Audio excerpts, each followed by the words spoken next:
Okay, I caught a bit of a video from Tom Bukovac on looping. Check that video out if you want to get some of Tom Bukovac's opinions on looping.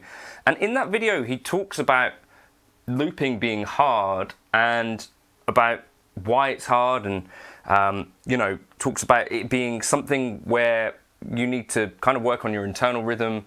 He also talks about it being like making a record, which is, I think, why I like looping so much, and why it's something that I used to spend a lot of time basically just recording tunes in my bedroom, like I still do now, I guess, but where layering was a big part of what I did. And I found that looping kind of worked for me in quite a similar way, where it's like, yeah, anyway. So I wanted to give you some practical tips on how you can kind of get that first loop better, because I think that is the bedrock for all of this sort of stuff. And Tom kind of talked about it a bit. I like to think of Tom Bukovac as maybe the video you watch when you're having your coffee, and then maybe you watch mine when you're on the toilet, right? Let's make that a thing. But in any case, let's kind of get in some practical tips about what you can actually do to improve that first loop. And then from there, we'll talk about some other things. This channel is supported by TrueFire. TrueFire is an online library of lessons from some of my favourite players. There's thousands of lessons on there. You can use the promo code JNC40 to get 40% off of any of their courses. So, your first loop is really the bedrock, and why this doesn't work for a lot of guitarists and why guitarists find it tricky to use a loop pedal, I think it's because we have our hands doing things, but oftentimes we don't really use our feet. I grew up playing piano. There are plenty of guitarists that maybe grew up playing drums. I think Rabia Masad is one. Tom Bukovac can play drums as well. But some other instruments, you get used to using more body parts. And I think that is kind of one of those areas as a guitarist where we tap our feet sometimes, but you might not even be that conscious of whether you're actually tapping in time or not. So I think the loop pedal can really expose a few things. We're really used to, we play along with other musicians, or we play along with a metronome, or that sort of stuff. We're not really that often totally responsible for the time. Like the drummer would be generally in a band responsible for actually keeping time, right? Or if we're recording in the studio, you have a click track. If you're practicing at home, you might have a metronome or a backing track. So I think the loop pedal can actually expose that there's this huge deficit for a lot of us, certainly was for me, where actually we're not that used to keeping time. So what I would do to practice this and to calibrate your timing and all that sort of stuff is really focus on a short loop and think about trying to get that in time. I wouldn't start off with, like Tom was doing, something like, what was it?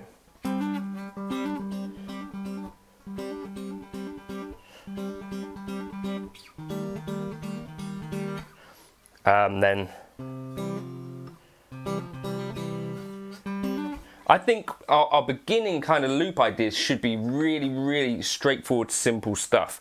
And particularly for practicing that first loop, get used to chucking away a loop and just starting again. So what I might even start trying to do would be just keep something really simple, 2, 3, 4. I'm thinking now I'm just going to be in A, 4, 1, 2, 3, 4, 1, 2, 3, 4, 1, 2, 3, 4, 1. And just listen to whether that's in time or not. And a big part of working out whether something's in time is stopping playing, I find. So I feel like there's like a lag, right? So that's kind of the most simple thing. 1, 2, 3, 4. And play over the transition where you're pressing play again or stop or whatever, or so that you're still playing whilst you're pressing the button. Don't do a thing where you're kind of stopping playing and pressing the button, because it kind of changes the way you're thinking about rhythm.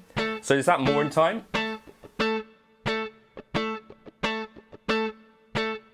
Maybe. And then your next loop could be something a bit more rhythmically interesting. So yeah, let's try again. 1, 2, 3, 4. 1, 2, 3, 4. 1, 2, 3. And one more time. 1, 2, 3, 4. 1, 2, 3, 4. 1.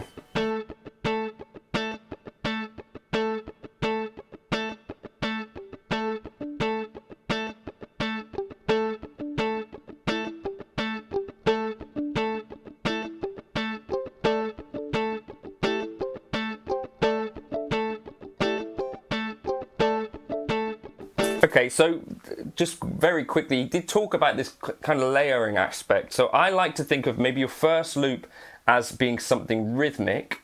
Your second loop, I kind of think about it being like a sprinkly kind of synth part that's maybe layered. And then you can, from there, start to think about maybe a bass line. 3, 4.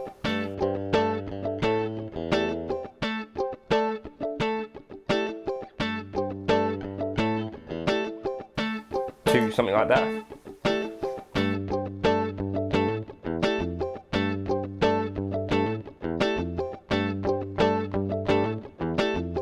But here's another idea. So we're talking about that first loop being important.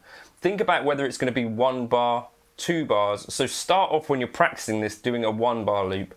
Then start to extend that bar. So maybe 1, 2, 3, 4. 1, 2, 3, 4. 2, 2, 3, 4. 1. And that's going to get progressively more difficult to check whether you're drifting away from the grid, keeping good time. This is all, a moving target. And something you can definitely get better at and worse at the more you stop practicing it. I haven't practiced this for ages, so this is why this was interesting to me. 1, 2, 3, 4.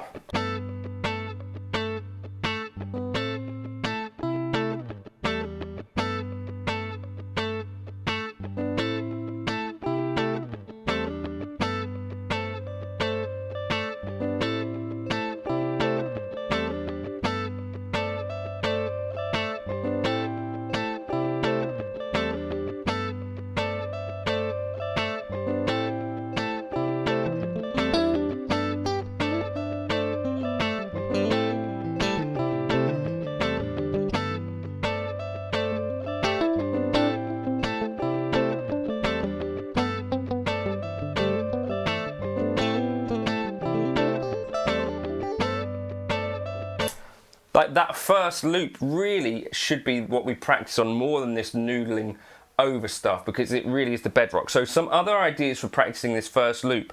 So you've got this idea that you've got beat 1. I think we kind of depend on that a little bit too much. So what I'm going to think about trying to do, and this is like my next kind of suggestion for an exercise, is what if our loop actually starts on beat 3? So we're going to go 1, 2, 3, 4. 1, 2, 3, 4. 1, 2, 3, 4. 1, 2, 3, 4. And see if that holds together.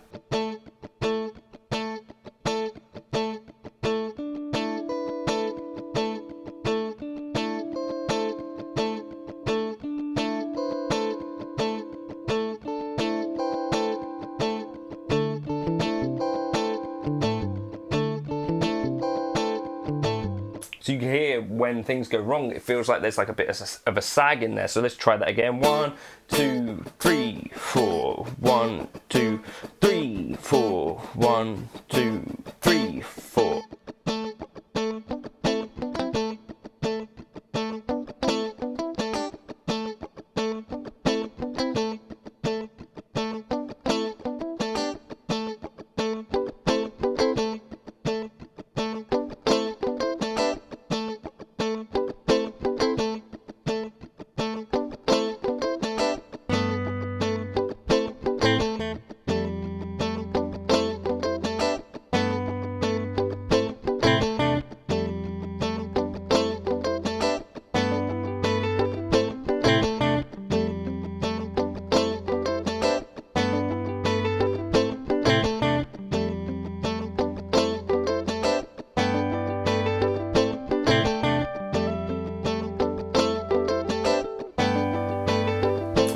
And then you could try that same thing. What about if we started our loop on 2? 1, 2, 3, 4. 1, 2, 3, 4. 1, 2, 3, 4.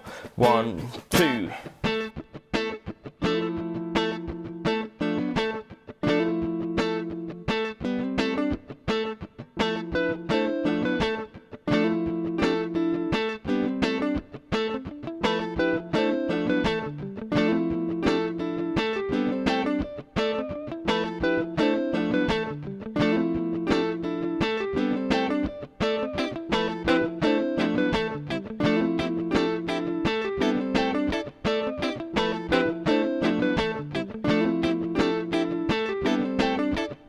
And try and get these things like you're really just getting used to totally, as I say, throwing away that first loop.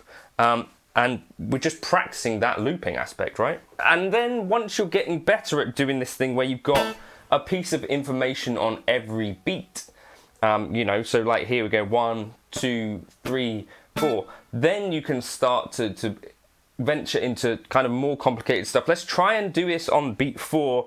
1, 2, 3, 4. 1, 2, 3, 4. 1, 2, 3, 4.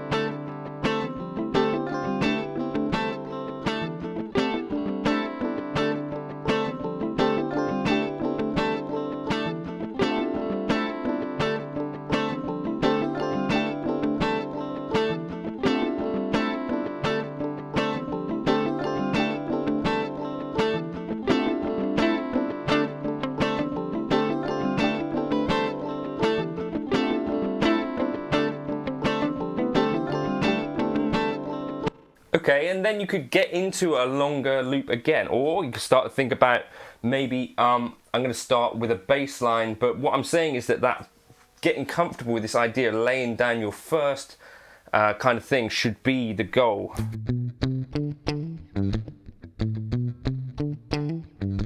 One.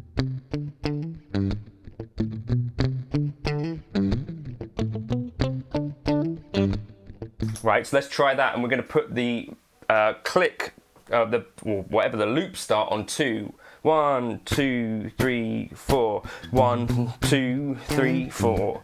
1, 2, 3, 4. 1, 2, 3, 4. 1, 2, 3, 4. 1, 2. Does that work?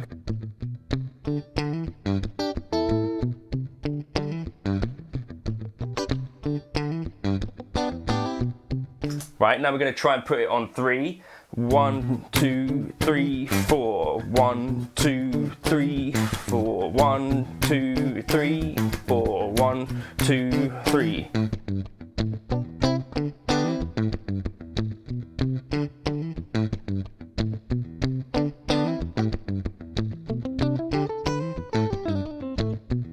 Yeah, that kind of work. I think this is a really good thing to practice. Let's try it on the 4. 1, 2, 3, 4. 1. Whoops, that's the 1.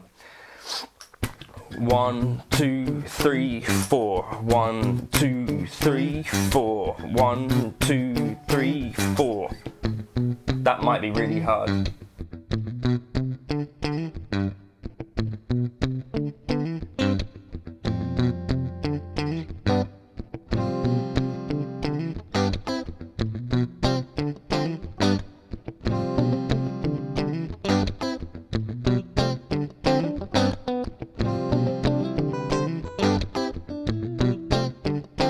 Add our 1.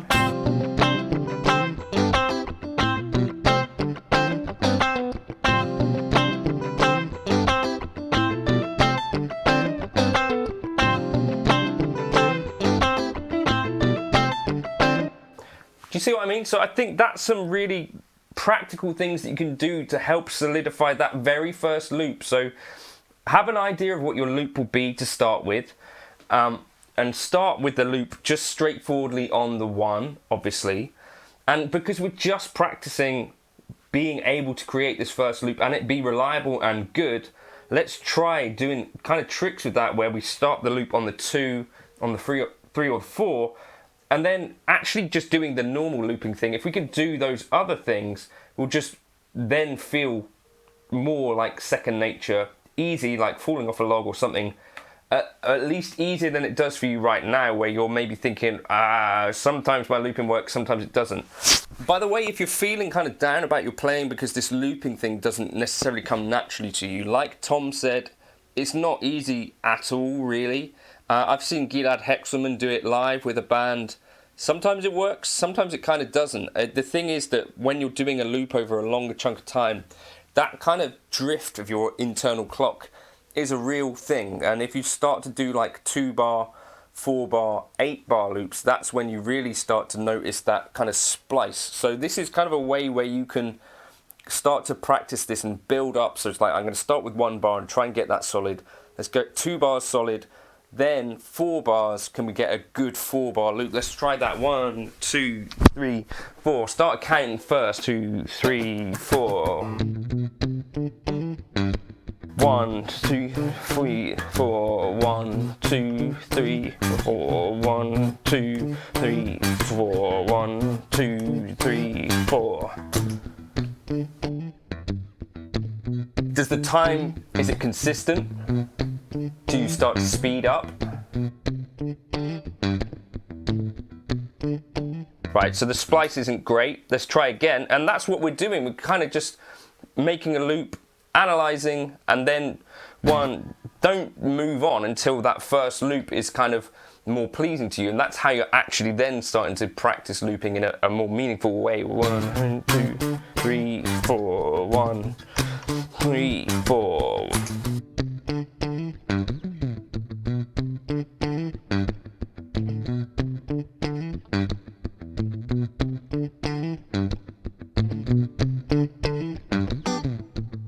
Stop playing to actually analyse it.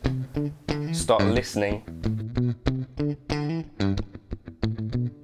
So there's a rush there as well, right, on that splice.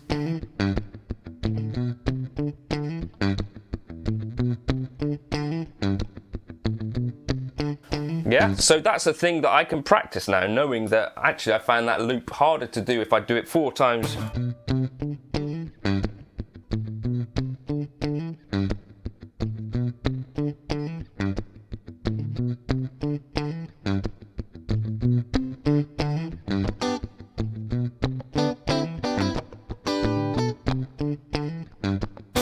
Let's listen to the splice. Is that a bit slow now, maybe?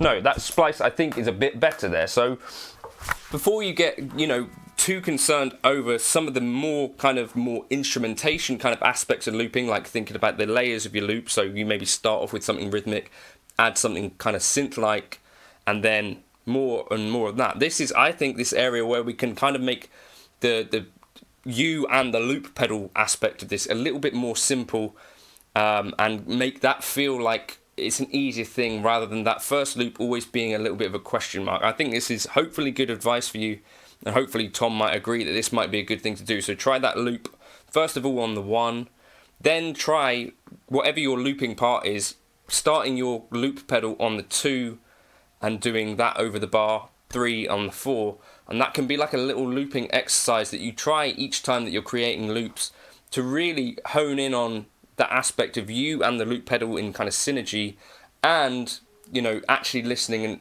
is that loop in time, is this a good foundation from which to build on? I think that's kind of a good idea.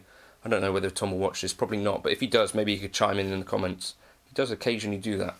Cheers for stopping by. As I say, Tom Bukovac whilst you're having your coffee. Watch my videos when you're on the toilet. Cheers for stopping by.